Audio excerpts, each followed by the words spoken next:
Hi there, I'm Fuzz Sanderson, Piedmont Archaeologists. I have had the opportunity to work with the Archaeological Society of South Carolina at their Kolb site and on their fall field days, going out and giving some demonstrations of fire by friction and a little bit of what I've learned at some primitive skills, earth skills gatherings.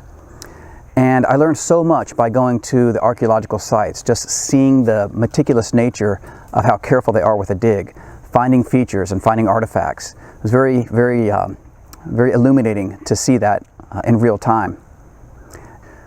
What strikes me as interesting is how practicing some of the skills that our ancestors had can lead to a better understanding of what was going on with some of the things that they find out there on the site. We may call them primitive skills or ancient skills or Stone Age skills, ancestral arts, but whatever the term is, we know that our ancestors were practicing those skills. And it's a huge part of our human heritage. So to me, I find it valuable to look into that a little deeper. Now, finding a point is pretty exciting.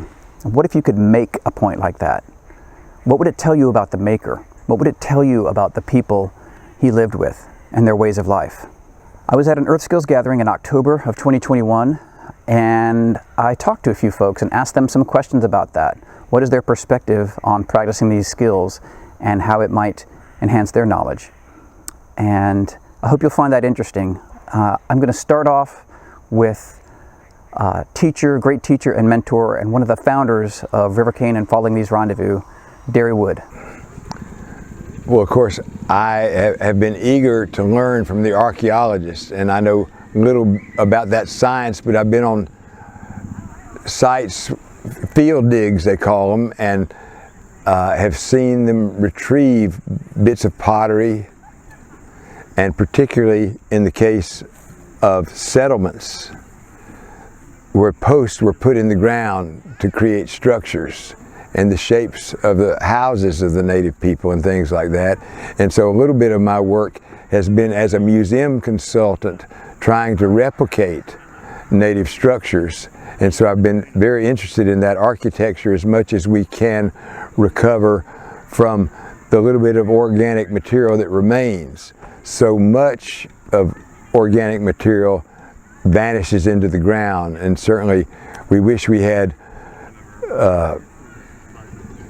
samples of native clothing, but feathers and fiber do not last with the ages. But we have these stone tools, these pieces of pottery that endure, and where they set the posts of their house. And that's a start to see how they lived simply in small homes, but sometimes built great big council houses. In every Cherokee town, there was a community building called the townhouse where they kept the fire all the time. And of course, the archaeologists, by taking embers from that fireplace, can tell at what different times that site was settled, and that townhouse would be rebuilt over and over again, sometime increased with baskets of earth to elevate it until over generations it became a mound, a characteristic of southeastern ancient town sites. So I love that kind of stuff, and I don't know much about it, but I'm fortunate to have associated with archaeologists. And one of my next gigs that I've been offered, Dr. Jane Eastman, archaeologist at Western Carolina University, who has done a lot of excavations in my home county, where we had several nice Cherokee villages in Clay County, North Carolina. And that she was doing a primitive pottery class and wondered if I would have time to work with her students in carving stamped paddles, a characteristic of certain periods of Cherokee pottery. They carved these paddles and stamped the pottery with the designs while the clay was wet and give it a figure. And she had heard, as I had heard, that one of the things that ancient people carved with before steel tools was rodent teeth. And I hesitated because I've never carved with a rodent tooth. Heard of it, but I called Scott Jones because he's our master primitive skills guy who might have done something like that. And sure enough, he told me a little bit about his experience carving with beaver teeth, with muskrat teeth, all incisors, right? These two big front ones that are enamel is not as hard as steel, but it almost is, and you can resharpen it.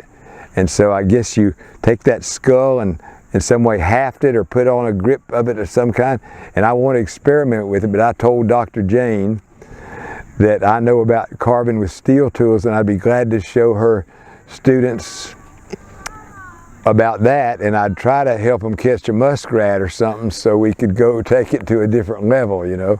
So this is a new thing that I'm probably going to give it a shot here in another few weeks.